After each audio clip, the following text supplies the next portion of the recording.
Olá a todos, sejam todos muito bem-vindos ao canal Pablo Bispo. Hoje temos a 8ª aula do nosso curso de Organização da Educação no Brasil. Nessa aula, eu quero trazer para vocês um complemento referente ao que já foi estudado sobre Constituição Federal e LDB.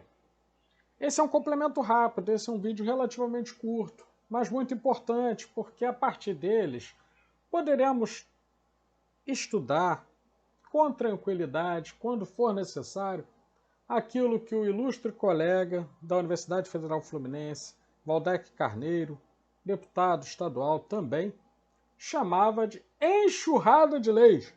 Ou seja, temos um ordenamento jurídico, em tese ao menos, temos dois pilares, conforme já vimos no curso, Constituição Federal e Lei de Diretrizes e Bases da Educação, e uma avalanche de leis federais, municipais, estaduais, regulamentos, portarias, resoluções, decretos. Ufa, difícil saber, né? Bom, primeira coisa que eu quero trazer aqui são dois conceitos que nos ajudam a entender isso. E posteriormente vão nos ajudar a entender mais ainda quando formos confrontar a legislação e a política. Então precisamos conhecer os dois. No que diz respeito à legislação, existe no Brasil um princípio, existem alguns princípios. E esses princípios, ainda que não estejam expressos diretamente, eles integram o nosso direito.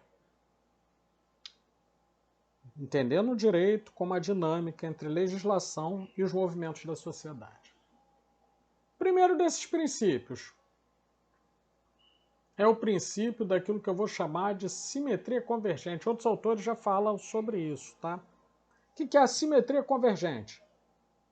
Uma determinada norma que regulamenta em nível federal alguma coisa para a educação, por simetria convergente, ela irá fazer o mesmo no nível estadual e no nível municipal. Vou dar um exemplo mais claro e mais clássico. Conselho Nacional de Educação, órgão de assessoramento e deliberativo do MEC. Do Ministério da Educação tem um órgão. Para cumprir o princípio da gestão democrática, ele tem um órgão. E esse órgão, ele regulamenta as medidas do MEC. Portarias, resoluções, deliberações. Ok? Ele é um órgão que é consultivo, mas também normativo e deliberativo. Por favor, assistam, vocês irão ter essa oportunidade, o vídeo de Carlos Roberto Jamil Cury falando sobre o papel do Conselho Nacional de Educação, que está aqui também no nosso canal. Bom, se o CNE faz isso em nível nacional, ou melhor dizendo, o Conselho Nacional de Educação, que se divide nas câmaras de educação básica e Câmara de Educação Superior, nos estados teremos conselhos estaduais de educação com uma função parecida. Tem uma simetria e é convergente, ou seja, ele tem uma função parecida. Ele vai regulamentar tudo isso no âmbito estadual. Ele vai, por exemplo, definir quais são as escolas de ensino médio que podem ou não funcionar a partir de normas que ele elabora. Quando chegamos no nível dos municípios, temos os Conselhos Municipais de Educação, que são órgãos de assessoramento das prefeituras e secretarias de educação.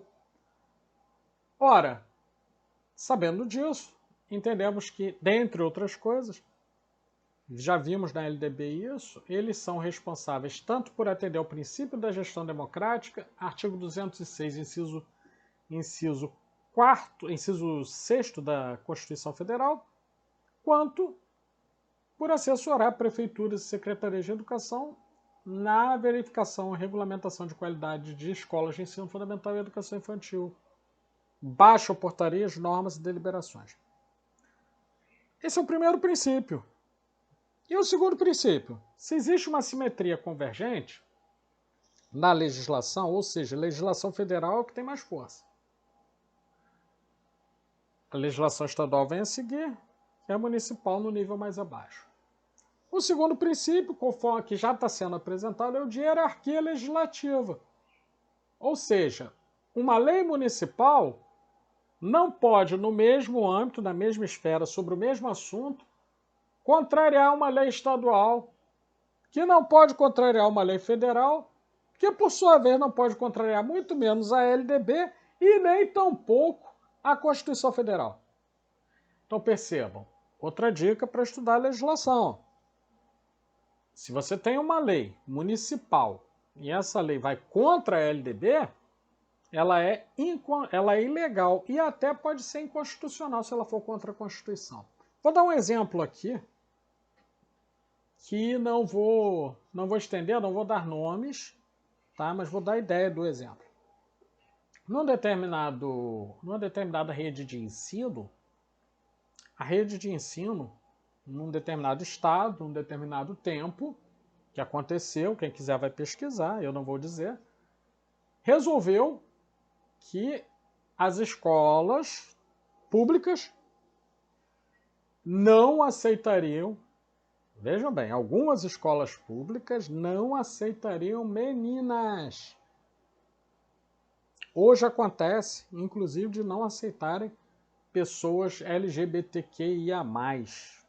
É também uma questão que claramente, apesar de ser uma regulamentação municipal, ela vai em desacordo com a LDB e em desacordo com a Constituição, que vai propor que a educação é direito de todos, dever do Estado e da família. Olhem só, essa hierarquia torna nulo esse ato do ponto de vista legal. Basta ir adiante, basta procurar os órgãos de controle, basta procurar o Poder Judiciário para derrubar isso. Isso é um elemento.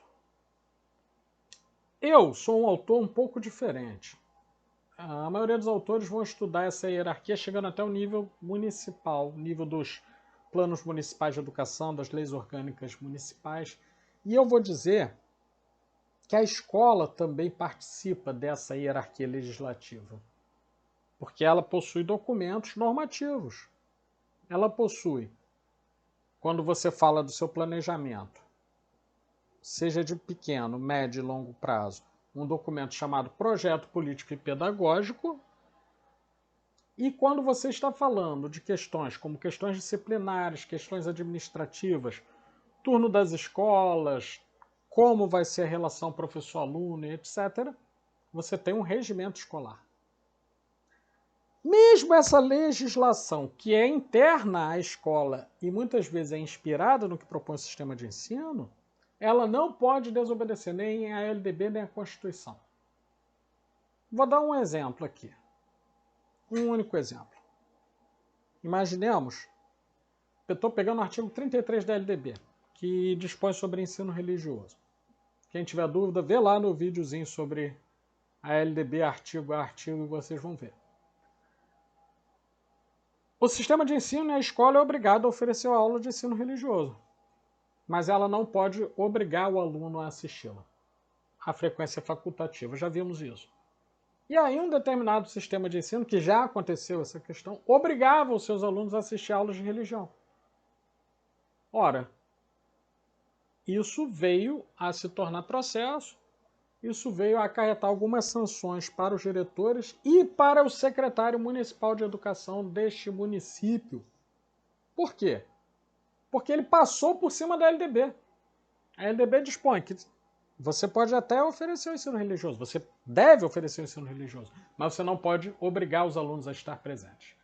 Estou dando esses exemplos porque, se nós usarmos esses dois princípios, nós já conseguimos matar boa parte da charada no que diz respeito ao estudo da legislação. Vamos entender qual lei prevalece e qual lei não prevalece. Quando uma norma está certa, quando não está.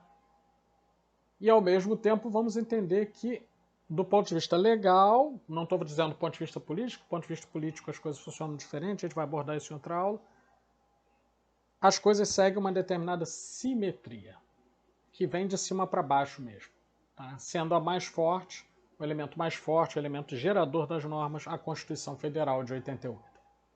Especialmente nos artigos 205 e 214 da Constituição e o artigo 60 do Ato das Disposições Constitucionais Transitórias.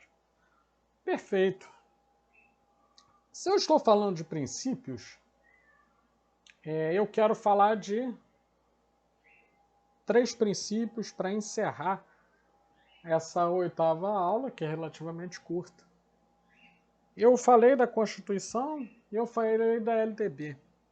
E eu preciso falar que existem 3 princípios que estão subjacentes, ou seja, eles não aparecem no texto dessas leis, e que nos ajudam a perceber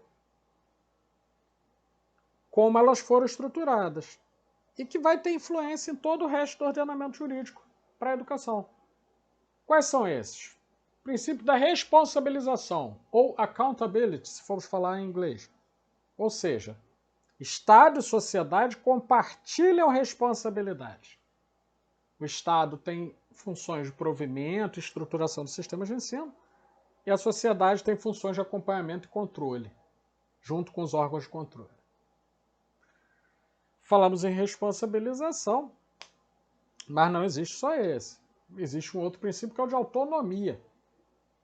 Autonomia não é soberania, hein? Porque o soberano faz o que quer.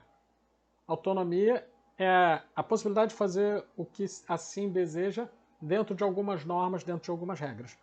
Exemplo, as universidades têm autonomia administrativa, financeira e pedagógica, mas elas estão vinculadas a, por um lado, o regime jurídico único dos seus servidores, especialmente quando falamos das universidades públicas, e 2, elas estão vinculadas a o que diz a LDB quanto à estrutura de suas universidades. Elas precisam ter, no mínimo, 1/3 de mestres e doutores, por exemplo. É autônomo? É, mas você tem que seguir algumas regras. Os sistemas de ensino e redes de ensino têm autonomia para desenvolver suas propostas pedagógicas, mas na prática ela é bastante reduzida. Porque, conforme vamos ver mais adiante em outra aula, a avaliação educacional ela vem num sentido único. E ela, por ser única, ela te permite que você desenvolva as propostas pedagógicas e a estruturação das séries ou anos escolares ou períodos de aprendizagem da forma mais livre possível. Porém, como a avaliação é única, nada impede dessa escola amanhã ou depois vir a sofrer sanções financeiras, administrativas e pedagógicas. Então, essa autonomia ela é sempre relativa e ela é regulamentada. Eu diria que ela é muito engessada no Brasil. E o terceiro e o último princípio é o princípio da equidade, que é diferente de igualdade.